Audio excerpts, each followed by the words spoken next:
Well, hey there, everybody. I also thought I'd do another quick video today showing the lights and everything work. And that's the strobe on top of it.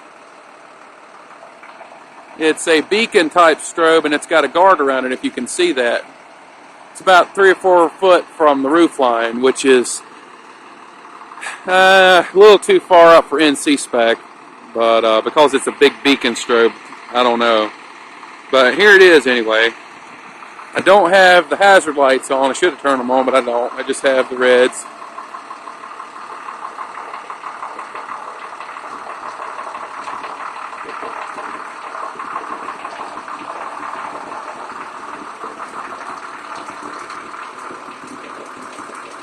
Just listen how the motor sounds.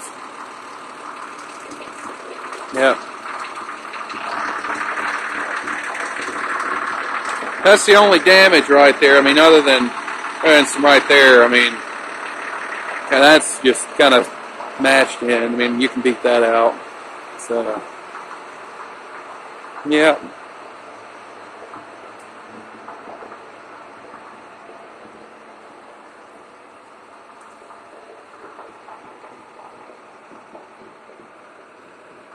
Yep, there you go.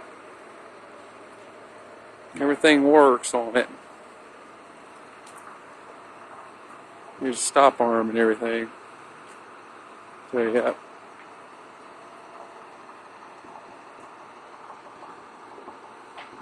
There you go. Now let me get you an inside view and show you how the switches, warning light switches work. And this arm right here, the guard arm, takes a little bit to come out. It takes like maybe 10-15 seconds to fully extend, and I didn't hear any leaking on the diaphragm, but there's a little metal air line, little pipe metal air line that maybe is adjustable. It might have a regulator or something on it, so it'll come out quicker or whatever. I might have to check that. So here we are inside again, and got the heat running, and if you'll notice, you can tell, I don't know, it's still not quite dark enough, but I got all the gauge lights working in those, because remember that one, the engine temperature gauge did not light up at night, so I tore this whole flimsy piece of shit plastic dash apart and was able to fix it. So, looks good. So here is the load light, or if you're from NC passenger light, lights, switches and stuff. So the way it works is this is the override switch, and notice the LED is burnt out on this one. And there's the high idle, which you push it in and it holds until you push it off. It's an on-off switch. This starts the sequence. This starts the amber, and when you open the door, it switches to red load light sequence. This is the master. Even though it says warning, that's the master. You'll see how the reds come on. Got the door open. All right, let me close the air door here, and I'll show you again. Anyway, all right, everything's off. So you cut on the master right there. That's the master. Now, got the door shut. Now the ambers should come on. So they do. And so then, with that on, flip the door. It's open. They go to red. Stop sign works. See how long it takes the crossing guard to come out? After I pushed it, about 10 or 15 seconds for it to fully extend. And there you go. So you close the door, and it should go off. Everything should go in, as it does. So that's how they work, and that's cut off the master. Now this one, this override switch, doesn't matter if you have the door open or not. It'll just automatically put on the reds, the stop sign, and the arm. And so that's for reds and everything. So what I'm wanting to do is wire it up so I can have, I'm going to replace that switch to so it will say master, so I'm more familiar with the Bluebird, because that's my first bus, so I'm more familiar with that. So I'm going to change the switches out here, and I'm going to have that one as a master, and I'll probably swap these two because it's the same switch, and that one, the LED works in it, so I just swapped that one there and put the new master switch there, and everybody will be happy.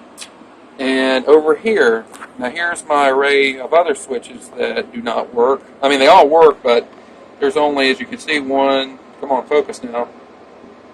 Give the camera like a second or two. There we go. This is a strobe light. Let me get down here. That's the strobe switch.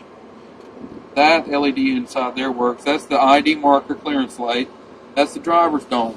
That's the only three out of the 1, 2, 3, 4, 5, 6, 7, 8, 9, 10. Out of the 10 switches that I have, only 3 of them light up. So, and they're not supposed to light up when you push them. They're supposed to be lit up like this, and this one's not pushed. This is the driver dome, and they're supposed to be lit. No, that LED is supposed to be on when when you pull the light handle. So they're all burnt out. So I'm gonna have to either check them or more than likely have to order new switches. So now down here is, you notice that one's out. This is the wipers down here, and see I have room to put 2 more in there. And all you got to do is reach up behind there and see. Don't push out because I got my hand, on it. So anyway, that's the wipers, high and low. Both wipers work when you got them, and also I'll push the one that's out here. That's the windshield washer fluid. So hold it, and you should see it. I don't know if you can. Come on now. There it goes. It takes a second for the fluid to get out. There it goes. If you can't see it, it's working. So that's the wipers, high and low. That's the same switch, high and low switch. And also it has an intermittent button, which I don't mess with. I mean, and whatever. This button right here, no clue. You push it, it doesn't click in and out. It just clicks the same way each time, like a video game switch.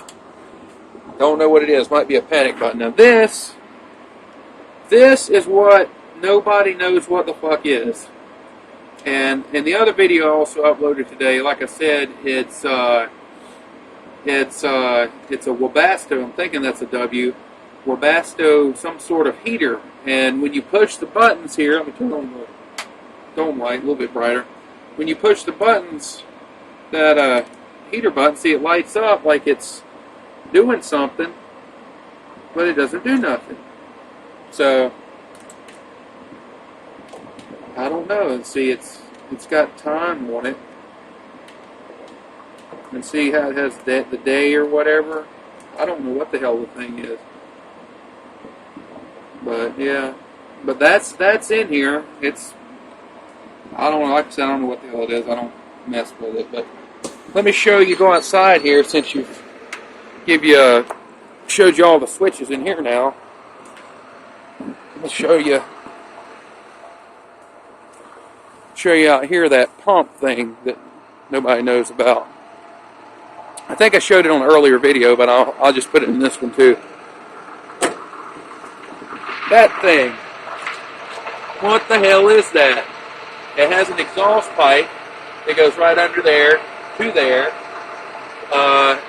No clue. The guys at the bus garage down here didn't know what the hell it was. One of them suggested it might be a supplementary coolant heater. So I don't know, but I haven't messed with it. It looks like, it's plugged in, but no idea. Somebody tell me what the hell that thing is. This is an ex-Maryland bus, so people, if you're from Maryland, who work on buses, tell me what the hell this thing is. So I don't know.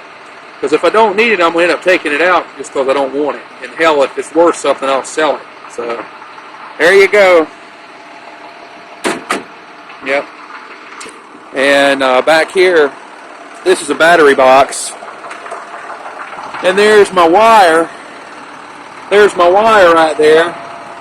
I have to touch to the positive every time I want to crank the bus up. So there's something wrong with the starter. But anyway, like I said, it works. Everything on it works. And so everything works. So there you go. There's your video for today. showing you some switches and stuff. So I sure am loving it. Everybody, I also took it by the other shop that I have my engine stuff done on, and had them look over the motor.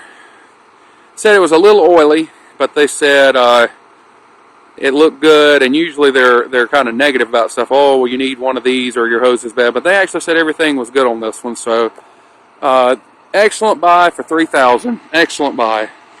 I'm in love with it. So there's your video. Enjoy it, and have a good one.